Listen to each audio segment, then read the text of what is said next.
Ayan, meron tayong isang manggang hilaw. Unripe mango.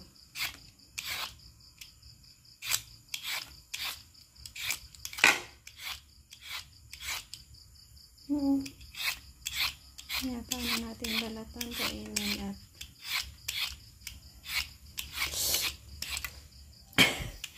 ako ay naaasluman.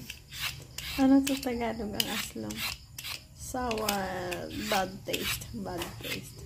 Kasi, ano ka naasluman ay mga feeling.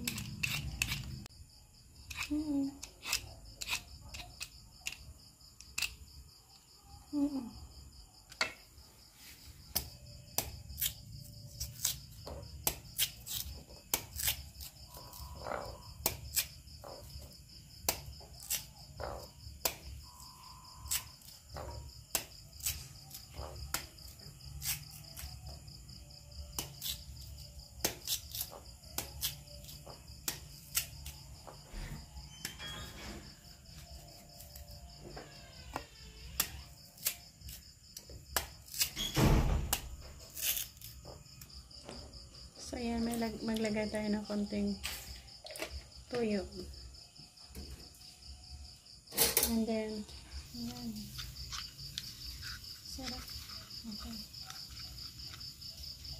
Okay.